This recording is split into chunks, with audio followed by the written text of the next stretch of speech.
बाड़मेर के शिव इलाके से आई तस्वीरों ने मेरे जहन में एक सवाल फिर खड़ा कर दिया है कि अगर कंपनी के सामने किसान ने जोर जबरदस्ती का रास्ता अपनाया तो प्रशासन, जो कंपनियों का मोटे तौर पर मुनीम सा बना हुआ है, वो किसानों को सलाखों के पीछे भेज देगा, कानूनी पचड़ों में परेशान करेगा। और अगर किसान आवाज नहीं उठाएगा तो कंपनियां एक तरफा आर्थिक शोषण करती रहेगी।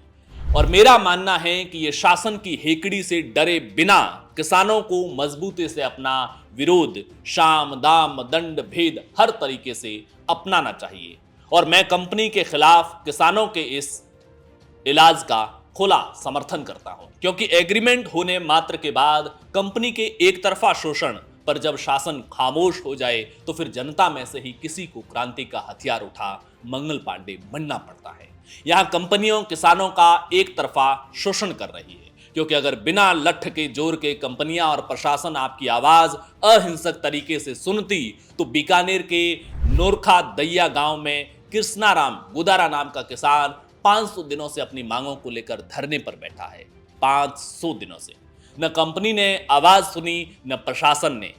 बीकानेर में ही कलेक्ट्रेट के सामने कुछ दिन पहले पूरा बिश्नोई समाज धरने पर बैठ गया था। परिणाम क्या हुआ? प्रशासन ने कंपनियों के मुनीम की तरह काम करते हुए उस आंदोलन में आए सरपंचों के पेमेंट रोक दिए, पंचायती राज के खाते सीज कर दिए, भूखे बैठे लोगों को भूख पर बैठे लोगों को दरकिनार किया गया और अपने लोगों को आंदोलन में घुसाया गया और बिना कोई कानून बनाए, बिना कोई प्रशासनिक आदेश जारी किए धरना खत्म करा दिया गया। कहा गया था कि इसी विधानसभा में कानून लाएंगे। विधानसभा का सत्र भी खत्म हो गया, न तो कानून बना न खेजड़ी कटने से रुकी। अगर बिना ताकत दिखाए किसानों की आवाज सुनी जाती तो बीकानेर के ही भानीपुरा में 4 महीने से चल रहे धरने में किसानों की आवाज सुनी जाती। जैसलमेर के रामगढ़ इलाके में डालमिया कंपनी को ऐसी जमीनें आवंटित नहीं होती जिसमें सैकड़ों लोगों के घर भी प्लांट में चले गए। अगर प्रशासन बेशर्मी की चादर ओढ़े नहीं सोया होता तो बाड़मेर के बरियाड़ा और खोड़ाल जैसे गांवों में 2025 में 5-5 महीने तक धरने पर नहीं बैठना पड़ता। आप यूं मानकर चलिए कि प्रशासन सिर्फ कंपनियों के प्रोजेक्ट को सफल कराने में ही अपनी पूरी ताकत लगाएगा। अगर संवेदनाएं उनकी जिंदा होती तो तनोट जैसलमेर से शुरू हुई पदयात्रा आज अजमेर को पार कर 500 किलोमीटर से ज्यादा का सफर पूरा कर चुकी है। अभी तक सरकार का कोई मंत्री उनसे चर्चा करने के लिए नहीं आया है। बीकानेर वाले आंदोलन में अगर सरकार गई तो भी इसलिए गई क्योंकि वो आंदोलन बिश्नोई समाज की प्रतिष्ठा का विषय बन चुका था। इसलिए वोटों के डर से सरकार ने अपने मंत्रियों को भेजा और वो मंत्री भी लोगों को मूर्ख बनाकर धरना बिखरवा कर आ गए। अब वापस आसानी से धरना जमना मुश्किल है।